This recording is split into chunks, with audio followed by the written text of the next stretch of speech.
یہ نہ میرا کمال ہے نہ کسی اور کا، یہ اللہ تعالیٰ کا بے پایاں فضل و کرم ہے، پاکستان کے عوام کی دعائیں اور عام آدمی کی بے پناہ قربانیاں، جنہوں نے صبر اور تحمل سے 38% مہنگائی کا بوجھ برداشت کیا، کاروباری حضرات نے 22% جو ہمارا پرائمری ریٹ تھا اس کو دیکھ کر وہ خوف زدہ تھے، ہمارے جو فورن ایکسچینج کے ریزروز تھے وہ انتہائی محدود تھے، اور دوسرے حوالوں سے بات کی جا سکتی ہے، مختصراً یہ کہ ہمیں ایک اور IMF کا پروگرام مجبوراً لینا پڑا، اور اس کے لیے وفاقی حکومت کے ساتھ صوبائی حکومتوں نے بھرپور تعاون کیا کہ ان کے بغیر یہ ممکن نہیں تھا، اور IMF کا پروگرام اس طرح منظور ہوا، اور میری یہ دعا ہے اور میں نے یہ کہا بھی ہے کہ انشاءاللہ یہ پاکستان کی تاریخ کا آخری IMF پروگرام ہوگا، اور اس کی مثالیں موجود ہیں، ہمسایہ ممالک میں موجود ہیں جنہوں نے 90 کی دہائی کے بعد دوبارہ IMF کی طرف مڑ کے نہیں دیکھا۔ پاکستان کو اللہ تعالیٰ نے بے پناہ وسائل دیے ہیں، یہ قابل ترین لوگ اس ہال میں جو موجود ہیں، کروڑوں لوگ پورے ملک میں بستے ہیں جو بڑے ذہین فتین، بڑے قابل عظیم پاکستانی، شبانہ روز محنت کرنے والے، جن میں سیاستدان ہیں، جن میں بینکرز ہیں، جن میں ہمارے سرمایہ کار ہیں، ہمارے اکیڈیمیا کے ایکسپرٹس ہیں، ہمارے پروفیشنز ہیں، اور درجہ بدرجہ پورے ملک میں کسی چیز کی کوئی کمی نہیں، قدرتی وسائل سے پاکستان مالا مالا ہے، کوئی کمی نہیں، مگر سوچنے کی بات یہ ہے کہ ہمیں IMF کا پروگرام ایک بار پھر کیوں لینا پڑا۔ میں صرف چند موٹے موٹے جو انڈیکیٹرز آپ کے سامنے پیش کرنا چاہوں گا۔ یہ بات آپ نے بھی اخبار میں پڑھی کہ پچھلے ایک دہائی میں ہمارے جو اسٹیٹ اونڈ انٹرپرائزز ہیں، ایک دہائی میں انہوں نے 6 کھرب روپے کے نقصانات کیے۔ 6 کھرب روپے، آپ اندازہ فرمائیں، آپ دیکھیں کہ پاکستان IMF کا پروگرام کیا ہے کہ ہمیں ان سے $7 بلین قرض میں مل رہے ہیں، قرض میں، تاکہ اسٹیبلٹی آئے، استحکام آئے، اور ہم باقی جو مداد میں ہم اپنا حق ادا کریں اور پاکستان گروتھ کی طرف جائے۔ تو میں سمجھتا ہوں کہ یہ بات ہمارے ذہن میں رہنی چاہیے کہ اگر 6 کھرب روپے کے نقصانات برداشت کیے اس غریب قوم نے خون پسینے کی کمائی سے، جو کہ بالکل دریا برد ہو گئے، تو پھر آپ اس کے اوپر کیا کہیں گے؟ اگر بجلی 4 کھرب روپے کی بنے اور اس کو آپ 2 کھرب میں بیچیں، تو یہ 2 کھرب کا جو ڈیفیسٹ ہے وہ آپ کس کے کھاتے میں ڈالیں گے؟ اگر 77 سال میں جو کھربوں روپے کی جو کرپشن ہوئی اور ہماری محصولات کا ایک فریکشن بھی ہمیں نہ مل سکا، اور وجوہات سے ہم اچھی طرح واقف ہیں، تو قرض نہیں لیں گے تو پھر کیا ہوگا؟ یہ وہ وجوہات ہیں انتہائی قابل احترام خواتین و حضرات، جس کی وجہ سے پاکستان آج قرضوں کے بوجھ تلے دبا ہوا ہے. اپنے راستے کو جو کہ متعین کیا گیا تھا حضرت قائد اعظم کی فرمودات اور علامہ اقبال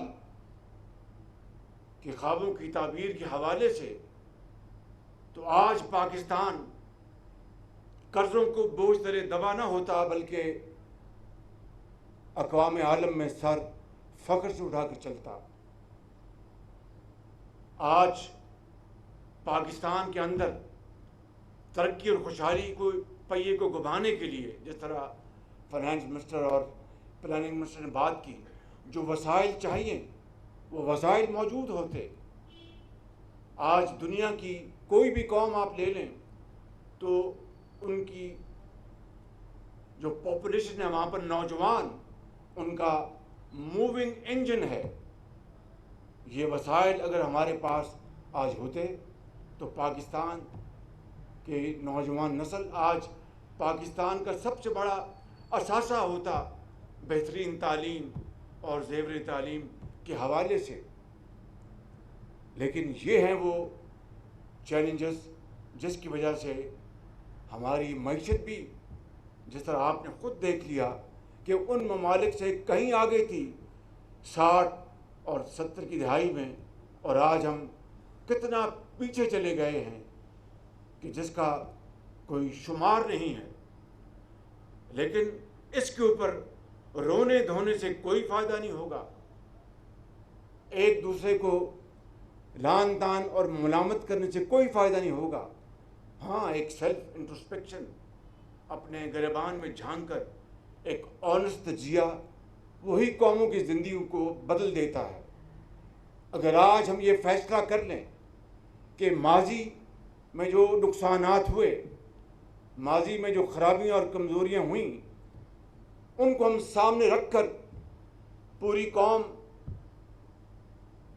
یکجاں دو قالب ہو کر اگر فیصلہ کر لے کہ ہم نے آئندہ جو سفر اختیار کرنا ہے، وہ جس طرح یہاں پر حضرت اقبال اور قائد اعظم کی فرمودات کی آخری سلائیڈ آپ نے دیکھی کہ کام کام اور کام، محنت محنت اور محنت، تو میں بلا خوف تردید آپ کو کہہ سکتا ہوں اللہ تعالیٰ کے فضل و کرم سے کہ وہ پھر وقت دور نہیں، وہ دن دور نہیں جب پاکستان اقوام عالم میں اپنا کھویا ہوا مقام حاصل کر لے گا. لیکن اس طرح نہیں کہ بزنس ایز یوزول. ہمیں بالکل راستہ بدلنا ہوگا اور ہمیں بالکل ایک نئی طرح اختیار کرنی ہوگی. میں آپ کو صرف بتانے کے لیے کہ کس طرح ماضی میں ہم یا ماضی قریب میں ہم دنیا میں ہم بالکل آلموسٹ آئسولیٹڈ ہو گئے. متکبرانہ رویے سے اور ناپسندیدہ رویوں سے. میں آپ کو بغیر نام لیے بتا سکتا ہوں کہ ایک دوست ملک سے ہم نے $1 ارب کا قرضہ مانگا، اور یہ بات میں سنی سنائی نہیں کر رہا. وہاں کے جو اکابرین ہیں مجھے انہوں نے خود بتایا، اور انہوں نے کہا کہ ہم نے فوراً فیصلہ کیا کہ $500 بلین پاکستان کو دے دیتے ہیں. مگر شہباز شریف صاحب، آپ کے ملک سے جواب آیا کہ واپس رکھو یہ $500 بلین، ہمیں نہیں چاہیے. اب بتائیے، ایک آپ مانگ رہے ہیں، اوپر سے آپ اکڑ رہے ہیں. یعنی یہ کتنا بڑا تضاد ہے کہ ایک آپ مانگ رہے ہیں، اوپر سے آپ اپنا اکڑ رہے ہیں اور کہہ رہے ہیں کہ ہمیں نہیں چاہیے. اسی طریقے سے ایک اور دوست کے خلاف جو اس زمانے میں جو باتیں کی گئیں میں اپنی زبان پہ بھی نہیں لا سکتا. یا تو ہمارے اندر یہ صلاحیت ہوتی کہ ہم دنیا کو بتا سکتے کہ پاکستان اپنے پاؤں پہ کھڑا ہے اور خود اللہ تعالیٰ کے فضل و کرم سے اپنا راستہ بنائے گا۔ ایک طرف ہم نے کشکول اٹھایا ہوا ہے اور دوسری طرف کہہ رہے ہیں کہ ڈالو اس میں $1 ارب ورنہ میں نہیں لیتا۔ میرے بزرگوں، میرے بھائیوں اور بہنوں، قومیں اس طرح نہیں بنتی۔ میں سمجھتا ہوں کہ آج وقت آ چکا ہے کہ ہم یہ اڑان پاکستان، اور یہ حقیقت ہے کہ میاں محمد نواز شریف کے پہلے دور میں بھی جو ریفارمز ہوئیں، یہ بات یہاں پر فائنانس منسٹر نے بالکل ٹھیک کی، لیکن اس کا آرڈر ذرا میں چینج کرنا چاہتا ہوں۔ منموہن سنگھ صاحب نے نواز شریف کا جو ماڈل تھا اس کو انہوں نے ایمولیٹ کیا، انہوں نے اس کو اختیار کیا، اور ریفارم یہاں پر ہوئی تھی جن کو انہوں نے فالو کیا، اور پھر اس کے بعد ریسٹ از ہسٹری۔ اور پھر 90 کی دہائی میں کیا کچھ ہوا ہم سب اس کو اچھی طرح جانتے ہیں، لیکن جس طرح میں نے کہا کہ رونے دھونے سے کوئی فائدہ نہیں، ہمیں ماضی سے سبق حاصل کر کے ہمیں آگے بڑھنا ہے۔ پھر آپ نے دیکھا کہ 2013 اور 18 کا پھر دور آیا جس میں ہماری معیشت محمد نواز شریف کی قیادت میں 6% سے بھی تجاوز کر گئی۔ انفلیشن اس طرح آپ نے سنا کہ 3.5% پہ تھی۔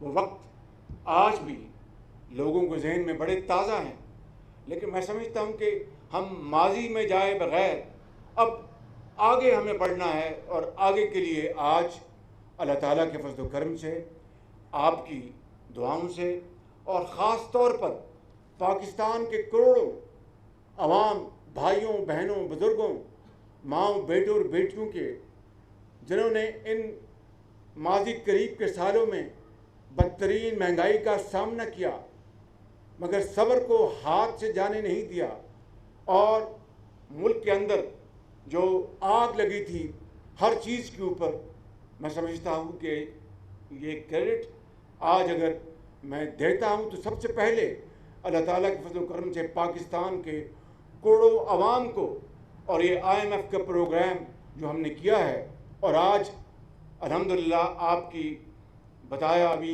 فائنانس منسٹر نے پالیسی ریٹ آپ کا 13% پہ ہے۔ یہ گورنر صاحب بیٹھے ہیں، ان کے پاس ابھی بھی 8 پوائنٹس کی گنجائش ہے، اگر جو چاہیں تو ایک قدم سے اس کو 13 سے 6 پہ لے آئیں، لیکن میں اس کے اوپر میں زور نہیں دوں گا کیونکہ یہ اب اٹانومس بن گئے ہیں۔ اب کیا کریں، اٹانومی جنہوں نے ان کو دلوائی کن وجوہات کی بنا پر میں اس پہ نہیں جانا چاہتا، لیکن میں آپ کی اٹانومی کی رسپیکٹ کرتا ہوں۔ اور اسی طریقے سے آپ دیکھیں کہ 5% سے کم مہنگائی آ چکی ہے۔ آپ دیکھیں کہ آپ کی جو ایکسپورٹس ہیں ان میں ان 5 ماہ میں 11% کا ایوریج اضافہ ہوا ہے۔ آپ کے جو ریمیٹنسز ہیں ان میں تقریباً 24% کا ان 5 ماہ میں اضافہ ہوا ہے۔ آپ کی اسی طرح جو آپ کی جو آپ کا آئی ٹی میں آپ کی 30%، 34% آئی ٹی کی ایکسپورٹس میں اضافہ ہوا ہے۔ تو یہ کیا ہے؟ یہ اللہ تعالیٰ کا بے پایاں فضل و کرم، اور حکومت پاکستان، صوبائی حکومتیں، کاروباری حضرات، ایکسپرٹس، سیکرٹریز، ہماری جو SIFC، اور پھر یہ ایک انتہائی خوبصورت منفرد ایک تبدیلی ہے، انتہائی خوش کن، کہ الحمدللہ حکومتیں اور ادارے مل کر کام کر رہے ہیں۔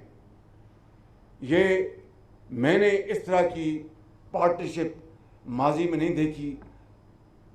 مجھے بڑے وسوسے ہیں، لیکن میں دعا کرتا ہوں کہ آئندہ بھی یہ پارٹنرشپ آئندہ آنے والے قیامت تک جاری رہے، کہ قومیں تبھی بنتی ہیں کہ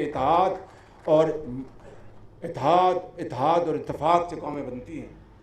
تو میں سمجھتا ہوں کہ اس طرح آج ہم مگر یہ میکرو اسٹیبلٹی ہے، اس کو آپ گروتھ کا نام نہیں دے سکتے.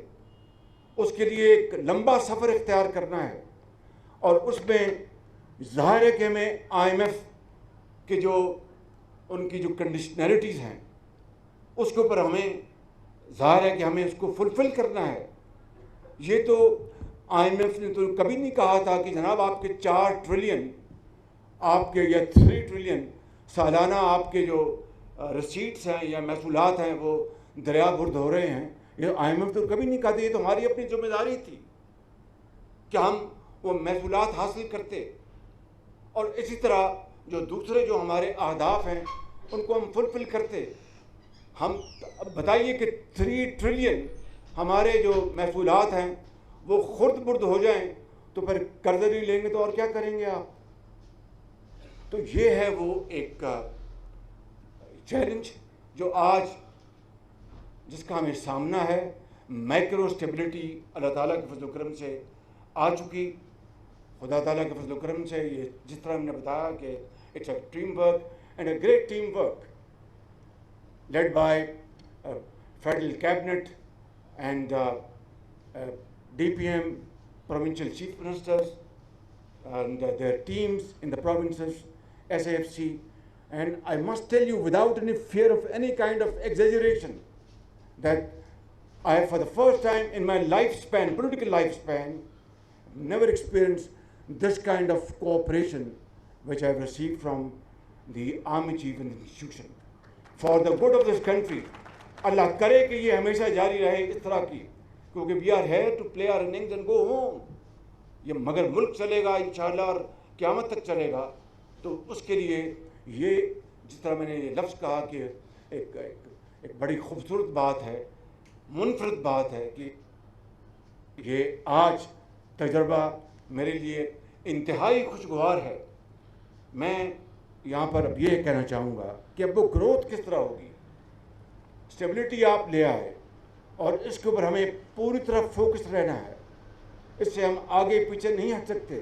لیکن گروتھ کس طرح ہوگی اس کے لیے 3 یہ بیٹھے ہیں بڑے بڑے کاروباری حضرات، ماشاءاللہ they are great ambassadors of Pakistan. بہت ان کی خدمات ہیں، بڑی انہوں نے عرق ریزی سے پاکستان کی خدمت کی ہے. میں ایک اور پوائنٹ میں اس طرف آتا ہوں کہ growth industry, agriculture, commerce, trade میں تبھی آئے گی کہ جو آپ کے ان پٹس ہیں وہ سستے ہوں، چاہے وہ بجلی ہے چاہے وہ گیس ہے. خاص طور پہ بجلی اگر ہماری اس خطے پہ مہنگی ترین ہے تو پھر پائیدار پیداواری ترقی کا تو سوال نہیں پیدا ہوتا. اب اس میں دیکھیں کہ جو سرکولر ڈیٹ ہے وہ 2.5 کھرب روپے کا ہے، 2.5 ٹریلین، اور لگ بھگ گیس میں بھی 3 ٹریلین ہے. گیس میں بھی 3 کھرب روپے کا اپنا آپ کا وہ سرکولر ڈیٹ ہے. تو اب آپ کی اگر بجلی مہنگی ہوگی، جس کے کئی عوامل ہیں کہ بجلی چوری ہوتی ہے. اب بجلی چوروں کو اگر آپ پکڑیں گے تو وہ جناب اپنا پروٹیسٹ کرتے ہیں. تو میں سمجھتا ہوں کہ آپ کو یہ سٹیٹس کو توڑنا ہوگا. بجلی جب تک آپ سستی نہیں کریں گے کسی صورت بھی آپ کی صنعت اور حرفت پر پہیہ آگے نہیں گھوم سکتا. اسی طریقے سے آپ کا جو پالیسی ریٹ ہے وہ اللہ تعالیٰ کے فضل و کرم سے 13 پہ آ گیا، اور اب یقیناً بینک سے لوگ پیسے نکلوائیں گے. ہمیں وہ فریم ورک لے کے آنا ہے، ہمیں انڈسٹریل ایگریکلچرل فریم ورک جس میں لوگ پیسہ نکالتے اس میں انویسٹ کریں تاکہ پروڈکٹیو امپلائمنٹ ہو، تاکہ ہماری ایکسپورٹس بڑھیں، تاکہ ہماری پروڈکشن بڑھے، امپلائمنٹ بڑھے. اب اس میں آپ دیکھیں کہ جب سے پاکستان بنا ہے اس وقت کانسیپٹ بہت حد تک وہ ایک جاندار کانسیپٹ تھا کہ امپورٹ سبسٹیٹیوشن، کہ پاکستان جن آئٹمز کو امپورٹ کرتا ہے وہ ہم خود بنائیں تاکہ زر مبادلہ جو ہے اس کو بچایا جا سکے. آن دا فیس آف اٹ یہ کانسیپٹ بہت جاندار کانسیپٹ ہے، مگر اس کو اتنا ایبیوز کیا گیا. میں معافی چاہتا ہوں بعض لوگ بہت آنیسٹ ہیں، بہت اچھے ہیں، لیکن اس کو اتنا ابیوز کیا گیا کہ آج امپورٹ سبسٹیٹیوشن کے نام پر ہمالیہ نما ٹیرف، امپورٹ ٹیرف کی دیواریں کھڑی کر دی گئی. کیوں؟ کہ جناب لوکل انڈسٹری ہے، اس کو نقصان نہ پہنچے. تو ہوا کیا، 77 سال بعد یہ جو لوکل انڈسٹری ہے جو امپورٹ سبسٹیٹیوشن کے نام پر لگی، وہ آج مکمل طور پر اپنا دنیا کے خطے کے قرب و جوار کے انڈسٹری سے مقابلے سے باہر ہے، مقابلہ نہیں کر سکتی. کیوں؟ اس لیے کہ وہ it became a rental business. وہ امپورٹس ڈیوٹیز ہائی ہیں جناب، وہ رینٹل پروفٹ آ رہا ہے، نہ کوئی آپ کو جدت کرنی ہے، نہ کوئی آپ نے ماڈرن مشینری لانی ہے، نہ ٹیکنالوجی لانی ہے، نہ ینگ ایکسپرٹس لے کے آنے ہیں، بس یہ منافع ہو رہا ہے. آج آپ ان کو کہیں جا کے آپ اتار دیں، وہ دیوار گرا دیں جو امپورٹ ٹیرف کی ہے، ان کی یہ سب بند ہو جائیں گی. تو میں سمجھتا ہوں کہ یہ وہ، اور میں اس کا کسی کو دوش نہیں دے رہا، it's a collective failure of our policies. تو میں سمجھتا ہوں کہ آج اگر کسی چیز کی ہمیں ضرورت ہے تو ایکسپورٹ لیڈ گروتھ. اب ایکسپورٹ لیڈ گروتھ جو ہے وہ ہوا میں نہیں آئے گی. اس کے لیے آپ کو یقیناً آپ کو ایکسپورٹس کے لیے آپ کو ایک ماحول بنانا ہوگا. آپ کو ایکسپورٹس کے لیے آپ کو انسینٹو دینے ہوں گے. ٹیکسٹائل آپ نے دیکھ لیا کہ بہت آج بھی textile is contributing in national building efforts, لیکن بے شمار آپ کے میدان خالی پڑے ہیں. اور ایکسپورٹ لیڈ گروتھ ہی پاکستان کی الٹیمیٹ پاکستان کی سیویئر ہے. اس لیے کہ جب آپ امپورٹ لیڈ آپ کرتے ہیں اپنی گروتھ، تو آپ کو ڈالر چاہیے ہوتے ہیں. ابھی سارا کچھ بتا دیا، میں یہاں پر کسی تفصیل میں نہیں جانا چاہتا. آپ کو ڈالر ارن کرنے ہیں تو ڈالر آپ صرف ایکسپورٹ سے ارن کر سکتے ہیں. تو ڈی ایف آئیز ہوں، لوکل انڈسٹری ہو، ہمیں وہ فریم ورک، وہ میکینزم بنانا ہے جس سے کہ آپ ایکسپورٹ لیڈ گروتھ کی طرف تیزی سے آگے بڑھیں. اور الحمدللہ فیڈرل گورنمنٹ پروونشل گورنمنٹ کے ساتھ مل کر اس کے اوپر بھرپور کام ہم کر رہے ہیں. اور پاکستان کی جو بقا ہے، آپ دیکھیے کہ بنگلہ دیش کی صرف ٹیکسٹائل کی جو ایکسپورٹ ہے وہ تقریباً 40 ارب ڈالر ہے، اور ہماری ٹوٹل ایکسپورٹس وہ 30 بلین ڈالر کے گرد گھوم رہی ہیں. اس سے بڑا کیا اور شومی قسمت ہو سکتی ہے. تو میں سمجھتا ہوں کہ ہمیں یہ جو اڑان پاکستان، اس کا جو محور جو ہے، اس کا جو پیوٹ ہے، وہ ایکسپورٹ لیڈ گروتھ ہے. اور اس کے اوپر انشاءاللہ ہم پوری طرح ہم کاربند ہیں، اور اسی کے اوپر آگے بڑھیں گے انشاءاللہ. اسی طریقے سے میں عرض کرنا چاہتا ہوں آپ کی خدمت میں کہ آئی ٹی یوتھ ہمارا، آپ سب جانتے ہیں، میں اس میں آپ کا وقت جائے کہ یوتھ ہمارا اثاثہ ہے. اور اس کے لیے میں سمجھتا ہوں کہ وفاق کو اور صوبوں کو سب کو مل کر آئی ٹی کے اوپر، اے آئی کے اوپر، آئی ٹی لیڈ جتنی بھی ہماری جو انڈسٹری ہے، اس کو فروغ دینے کے لیے ہم مل کر اپنے تمام وسائل مل کر اس کے اوپر ہم جھونکیں گے، ان کے قدموں میں نچھاور کریں گے. تو اللہ تعالیٰ کے فضل و کرم سے ہماری جو آئی ٹی انڈسٹری جو ہے، جو بڑی تیزی سے آگے وہ جا رہی ہے، اس میں بے پناہ اس کو فائدہ ہوگا. اسی طریقے سے میں آپ کو اس کہنا چاہتا ہوں کہ آج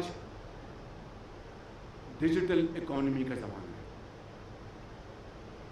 میں بغیر کسی قسم کی خود نمائی میں جائے بغیر یہ کہنا چاہتا ہوں کہ F B R, federal board of revenue, کئی سالوں سے ڈیجیٹل پروگرام کے اوپر لگا ہوا تھا اور وہ چل رہا تھا. جو کاغذوں میں ہم کرتے ہیں، یہ مثال اس لیے بتا رہا ہوں، not for any kind of self projection, but where I am coming from. آتے ہی ہم نے جب دیکھا تو بڑے ورلڈ بینک کا پروگرام ہے، ایشین گورنمنٹ کا پروگرام ہے، پرال ہے اور فلاں ہے اور ڈمکاں ہیں، مگر سب کاغذوں میں صرف یہ بتانا چاہتا ہوں کہ ان 8-9 ماہ میں ہم نے آپ کی جو ٹیکس نیٹ ہے اس کو ایکسپینڈ کیا. اس کا یقیناً چہرہ جاتا ہے فائنانس منسٹر کو، ایم آئی فائنانس کو، اپنا سیکرٹری فائنانس کو اور چیئرمین ایف بی آر کو.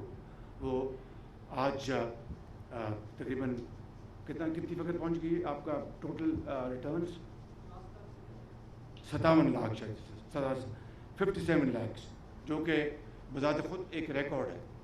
لیکن میں آپ کو یہاں پر بتانا چاہتا ہوں کہ اگر پاکستان کو ہم نے آگے لے کر جانا تو ٹیکسز ہیں ان کو کم کرنا ہوگا. اگر میرا بس چلے تو میں 10-15% اکراس دا بورڈ آج ٹیکس کم کر دوں تمام پاکستان میں، تاکہ چوری بھی کم اور ایفیشنسی بھی زیادہ آئے. لیکن اس کا وقت آئے گا. ابھی ہم IMF کا پروگرام کر رہے ہیں، اس کا وقت آئے گا. تو میں صرف یہ بتا رہا ہوں کہ اب ہم نے ان تمام کاوشوں کے ذریعے ڈیجیٹل اکانومی کی طرف ہم تیزی سے بڑھ رہے ہیں. آج فرسٹ ٹائم میں آپ کو شیئر کر رہا ہوں کہ ہم نے جو کئی منسٹریز ماشاءاللہ 100% وہ ان کی ساری کورسپونڈنس ہے ود PMO اور دوسری جگہوں پر. کچھ منسٹریاں 100% اچیو کر چکی ہیں، کچھ پیچھے ہیں. انشاءاللہ یہ ہو جائے گا. فیس لیس انٹریکشن آپ نے دیکھا 2 ہفتے پہلے کراچی پورٹ پہ شروع ہو چکا فیس لیس انٹریکشن. اور یہ فیس لیس انٹریکشن صرف کسٹم میں نہیں، انکم ٹیکس میں نہیں، اپنا یہ پاسپورٹ حاصل کرنے کے لیے نہیں، ہر جگہ جہاں پر بھی آپ ماڈرن ٹیکنالوجی کو لے کے آئیں گے، کرپشن اتنی کم ہوگی اور ایفیشنسی اتنی زیادہ بڑھے گی. میں سمجھتا ہوں کہ یہ وہ اہداف ہیں جو ہماری گورنمنٹ، یہ جو ہمارے یہ پروگرام میں یوتھ کے لیے آپ نے سارا یہاں پر دیکھ لیا. میں اس کو نہیں دہراؤں گا. پھر آپ دیکھیں کہ اس کے لیے ہمیں پولیٹیکل ہمیں ہارمنی چاہیے، پولیٹیکل ڈائلاگ چاہیے پرائیویٹائزیشن کے لیے، آؤٹ سورسنگ کے لیے. ہمارے جو کولیشن پارٹنرز ہیں ان میں سے بعض ان کے ویلڈ آبزرویشن جناب ہمیں آپ آؤٹ سورس کریں یا پبلک پرائیویٹ پارٹنرشپ لے کے آئیں، آپ پرائیویٹائزیشن نہ کریں. ہر ایک کے اپنے اپنے ویوز ہیں، اس کے لیے ہمیں ہارمنی کریٹ کرنی ہے. لیکن اگر ہم نے پرائیویٹائزیشن کو، آؤٹ سورسنگ کو اگر ہم نے آگے نہ بڑھایا تو آپ نے دیکھا کہ 10 سال میں اگر 6 کھرب آپ کے لاسز ہوئے ہیں تو اس کا آپ اپنے ایوریج سال کا نکالیں. ڈاکٹر صاحب اپنے ایکچوئلسٹ ٹائم 1 منٹ میں بتا دیں گے کہ کتنا بنتا ہے. 600 ارب سال کا، 600 ارب سال کا وہ بالکل ڈوب رہا ہے پاکستان کے غریب عوام کا پیسہ. اس کو اگر آپ نے بچانا ہے تو آپ کو پرائیویٹائزیشن کرنی ہوگی. اس کے لیے ہمیں آگے بڑھنا ہوگا. اس لیے اس کے اوپر ہماری بھرپور توجہ ہے. ایئرپورٹس کی آؤٹ سورسنگ کے اوپر ہمیں PI میں سیٹ بیک ہوا ہے، فیکٹس تسلیم کرنے چاہیے. پوری ایفرٹ کی ہماری ٹیم نے، اس پہ کوئی شک نہیں، لیکن ہوا. انشاءاللہ دوبارہ ہم ایفرٹ کر رہے ہیں، اللہ تعالیٰ کامیابی دے گا. اور ویسے بھی اب PI کا جو گراف اوپر ہے، کیونکہ یورپین یونین نے PI کو الاؤ کر دیا ہے. اور اس طریقے سے UK کی بھی انشاءاللہ پرمیشن جلدی آ جائے گی. اس میں ڈیفینس منسٹر ان کی ٹیم بھرپور کام کر رہی ہے، deputy prime minister, finance minister, سب اس میں پوری طرح لگے ہوئے ہیں. میں آپ کو یہ بتانا چاہتا ہوں کہ ہماری سرمایہ کاری کا ہدف جو ہے سالانہ $10 ارب ہوگا. Easier sad then done. اور میں آپ کو یہاں پر ایک بات بڑے واضح انداز میں بتانا چاہتا ہوں کہ DFIs فارن انویسٹمنٹ بالکل چاہیے اور اس کی بے پناہ ضرورت ہے، لیکن وہ تب آئے گی جب لوکل سرمایہ کاری پہلے سامنے آئے. لوکل سرمایہ کاری سامنے آنے سے پہلے DFI ایک خواب ہے، ایک سراب ہے. تو اس کے لیے ہم لوکل سرمایہ کاری کے لیے ایک ماحول پیدا کر رہے ہیں. انشاءاللہ وہ جلد آپ کے سامنے لے کے آئیں گے، جس میں ایز آف بزنس ہے اور دوسری بے شمار اس میں چھوٹی چھوٹی چیزیں ہیں جس کو ہم اگر کریں گے تو انشاءاللہ لوکل سرمایہ کاری آئے. لوکل سرمایہ کاری کے حوالے سے میرے یہاں پر آنریبل کولیگز بیٹھے ہیں کہ جناب یہ جو IPPs کا ہوا ہے اس سے دھچکا لگا. I want to be very frank with you today on this issue. اس سے دھچکا لگا ہے تو جناب ایک کانفیڈنس جو ہے وہ شیک ہوا ہے. پہلی بات تو یہ ہے کہ IPPs کے علاوہ مجھے بتا دیں کہ پوری جو ہماری انڈسٹریل جو ہماری انڈرٹیکنگس ہیں، ایگریکلچر انڈرٹیکنگس ہیں، کامرس ہے، ٹریڈ ہے، IPPs کے علاوہ کسی کو چھیڑا گیا، کسی کو پوچھا گیا؟ تو پھر IPPs کیوں؟ سوال یہ پیدا ہوتا ہے اگر واقعی 99.99%